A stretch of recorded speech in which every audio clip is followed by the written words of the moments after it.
10 नवंबर 2025 दोपहर 3 बजे लाल किला दिल्ली। एक सफेद Hyundai i20 सुनहरी मस्जिद नई दिल्ली के पास एक लगभग खाली पार्किंग में आकर रुकती है। अगले 3 घंटे तक ड्राइवर कार के अंदर ही बैठा रहता है, एक बार भी बाहर नहीं निकलता। लेकिन इस तरफ 600 किलोमीटर दूर नौगाम पुलिस स्टेशन कश्मीर, जांच एजेंसियां फरीदाबाद पुलिस के साथ किए गए जॉइंट ऑपरेशन में 3000 किलो विस्फोटक पकड़ने की बड़ी सफलता का जश्न मना रहे थे। सबको लगा कि सारे अपराधी अब सलाखों के पीछे हैं और हमला टल गया है। लेकिन पार्किंग लॉट में 3 घंटे की खामोशी के बाद करीब 6:30 बजे ड्राइवर ने आखिरकार कार को स्टार्ट की और वो सीधे Red Fort metro gate number 1 के पास जाकर रुका। फिर अचानक एक जबरदस्त धमाका हुआ जिसने दिल्ली को हिला के रख दिया। एक ऐसा धमाका जिसमें आसपास की 11 गाड़ियां आग की लपटों में आ गईं, 15 मासूम लोग मौत के घाट उतर गए और 20 से ज्यादा बुरी तरह घायल हो गए। फिर आधे घंटे के अंदर दिल्ली पुलिस, NSG, NIA और फॉरेंसिक टीमें सभी मौके पर पहुंच गई और NIA के डायरेक्टर जनरल IPS विजय सखारे को इस मामले की कमान सौंपी गई। दोस्तों, ये वही सखारे थे जो पालघर मॉब लिंचिंग जैसे संवेदनशील मामलों और बड़े क्रिमिनल नेटवर्क्स तोड़ने के लिए मशहूर हैं। तो उन्होंने अपनी 10 अफसरों की स्पेशल टीम के साथ गवाहों से पूछताछ की और CCTV फुटेज खंगालना शुरू किया। लेकिन केस अभी भी उलझा हुआ था, क्योंकि अब तक किसी भी आतंकी संगठन ने हमले की जिम्मेदारी नहीं ली थी। और ये तो कार के रजिस्ट्रेशन रिकॉर्ड खंगालने के बाद ही था कि मालिक का नाम सामने आया, आमिर राशिद अली। पूरे 6 दिन की तलाश के बाद 16 नवंबर को NIA ने उसे दिल्ली से गिरफ्तार किया। पूछताछ के दौरान, सर, मैंने बस डॉक्टर और प्रोफेसर उमर उन नबी को गाड़ी खरीदने में मदद की थी, लेकिन उसने वो गाड़ी आगे बेच दी। मगर ब्लास्ट साइट से मिले DNA सैंपल और बारूद से सबूत नबी की मां के DNA से मैच हो गए। तो ये साफ हो गया कि ये भयानक धमाके के पीछे उमर नबी का ही हाथ था। वैसे दोस्तों, आप में से ज्यादातर लोग यहाँ तक की कहानी पहले से ही जानते होंगे ना, लेकिन बता दें कि उमर एक बहुत ही बड़े आतंकी स्लीपर सेल का हिस्सा था, जिसका पूरा जाल आप अभी स्क्रीन पर आ रहे चार्ट में देख सकते हैं। और आज हम उसी को बेनकाब करने वाले हैं। तो सबसे पहले आता है मौलवी, क्योंकि अक्टूबर 2025 में ब्लास्ट से ठीक 1 महीने पहले इसी दौरान जम्मू कश्मीर पुलिस ने अपने इलाके में मिले जैश-ए-मोहम्मद के पोस्टरों की जांच करना शुरू कर दी। दोस्तों, बता दें, CCTV की मदद से हुई गिरफ्तारियों से एक नाम सामने आया और मौलवी इरफान अहमद वाघे को अक्टूबर 2025 के तीसरे हफ्ते में शोपिया से गिरफ्तार किया गया। लेकिन दोस्तों, यहाँ बड़ा सवाल ये है कि आखिर पोस्टर लगाने वाला मौलवी नबी से कैसे जुड़ा था, और जब 3000 किलो विस्फोटक पकड़े जा चुके थे तो नबी हमला कैसे कर पाया। दोस्तों, सब कुछ सामने आएगा, लेकिन उससे पहले बिस्बो को सब्सक्राइब करना तो बिल्कुल भी मत भूलिएगा। तो जांच में मौलवी इरफान बेहद ही कट्टर आतंकी एजेंट निकला, जिसके पाकिस्तान और अफगानिस्तान में बैठे जैश हैंडलरों से गहरे संबंध थे।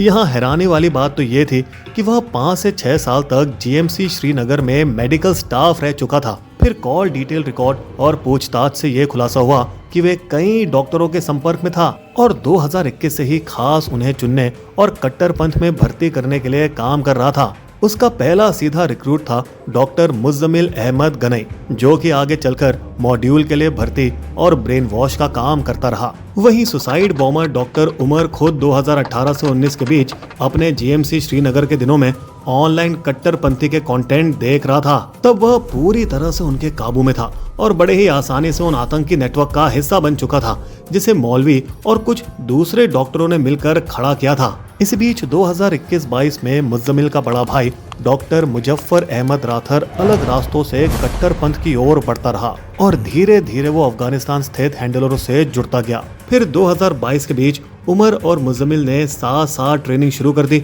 जब दोनों एक साथ तुर्की गए थे। दोस्तों, यहाँ हुई इस कहानी में पाकिस्तान की एंट्री, क्योंकि वहाँ उनकी मुलाकात हुई पाकिस्तान के एक हैंडलर अबू उकासा से, जिसने उन्हें IED बनाना, सामान जुटाना और स्टोरेज की ट्रेनिंग दी। और यही तय किए प्लान के फॉरेन रूट्स, फंडिंग चैनल और मल्टी स्टेट एक्सपेंशन प्लान। फिर तुर्की मीटिंग के बाद डॉक्टर मुजफ्फर दुबई के रास्ते अफगानिस्तान शिफ्ट हो गए और वहीं से ऑपरेशन चलाने लगे।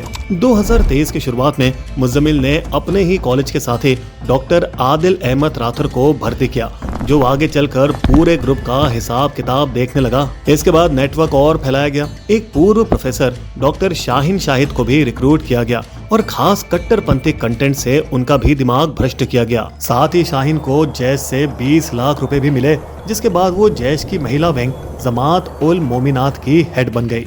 इधर उमर नबी पूरी तरह से कट्टर बन चुका था। कई गुप्त टेलीग्राम चैनल चला रहा था और सीधे पाकिस्तान के हैंडलरों से बात कर रहा था। और ये 2023 में था कि उमर मुज़्ज़मिल और आदिल के साथ वो फरीदाबाद के अल फलाह मेडिकल कॉलेज में काम करने चला गया, जहां से मिशन की प्लानिंग शुरू हुई। इस मिशन का नाम रखा गया ऑपरेशन D6।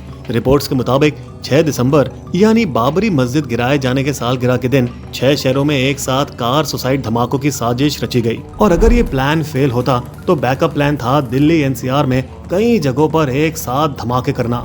इसी दौरान मुज़्ज़मिल ने दिसंबर 2022 से सोहना हरियाणा के 2 लाइसेंस दुकानों से अमोनियम नाइट्रेट खरीदना शुरू किया। इतना कि कुल 2900 किलो जमा कर लिया। साथ ही AK सीरीज राइफलें, डेटोनेटर, IED टाइमर और पूरा बम मेकिंग सेटअप भी तैयार कर लिया। लेकिन दोस्तों यहाँ एक गलती सब पर भारी पड़ गई।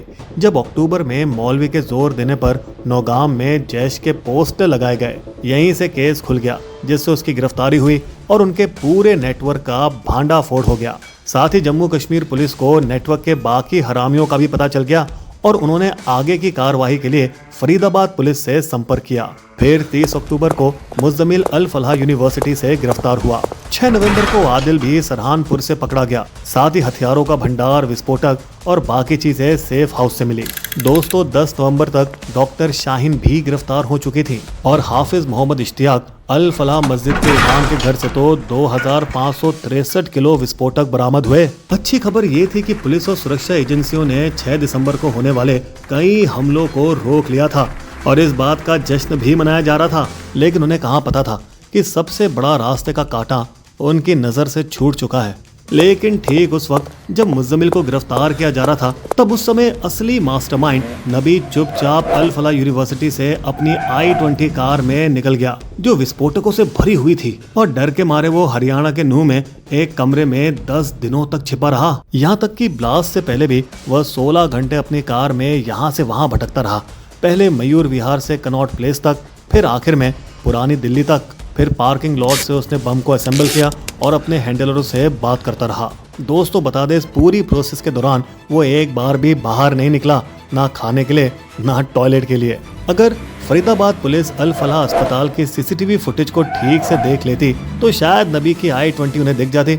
और एजेंसियों की सबसे बड़ी नाकामी ये थी कि 6 में से एक धमाका 10 नवंबर की सुबह ही हो चुका था। खैर दोस्तों, ब्लास्ट के बाद NIA ने खुलासा किया कि ये ग्रुप हमास स्टाइल ड्रोन बम भी बना रहा था। CCTV और अन्य साजिशकर्ताओं के मैसेजेस से ये पता चला कि क्वाड कॉप्टर पर बम लगा के भी टेस्ट किए गए थे। दोस्तों जांच में एक और नाम सामने आया, जासिर वानी, एक 20 साल का ग्रेजुएट जिसने स्पेशल बैटरी और फायरिंग सिस्टम बनाए ताकि भीड़ भाड़ और गवर्नमेंट के इलाकों पे अटैक कर सके। लेकिन उसके ये ड्रोन बार बार फेल होते गए और आखिरकार उन्हें कार में बम लगाना चुनना पड़ा। पूछताछ में ये भी सामने आया कि I-20 कई हाथों से गुजरकर रॉयल कार जोन फरीदाबाद तक भी पहुंची थी, जो कि OLS के जरिए आमिर राशिद और नबी ने खरीदी थी। और क्योंकि कार राशिद के नाम पर रजिस्टर थी, NIA पूरे मॉड्यूल तक पहुंच गई।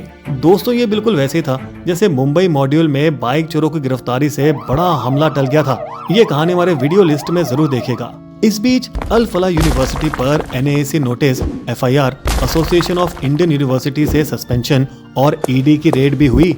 लेकिन दोस्तों कहानी यही खत्म नहीं होती। जब जांच एजेंसियां ये सोच रही थी कि आखिर अब तो खतरा वाकई में टल गया है, तभी फरीदाबाद से जब्त विस्फोटकों की जांच के दौरान नौगाम पुलिस स्टेशन में एक और धमाका हुआ। और ये धमाका इतना भयानक था कि आसपास की पुलिस गाड़ियां, घर सब तबाह हो गए और तो और 11 पुलिसकर्मी भी मारे गए। जिसके बाद दिल्ली और चंडीगढ़ की CFSL टीमें और NSG वहां पहुंची और पूरा इलाका सील कर दिया। दोस्तों बता दें, अधिकारियों ने इसे हादसा बताया।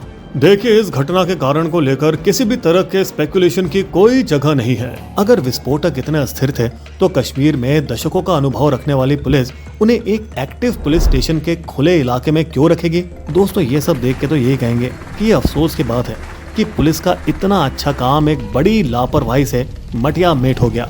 आपको क्या लगता है? कमेंट करके हमें जरूर बताइएगा। बिस्बो की शायरी।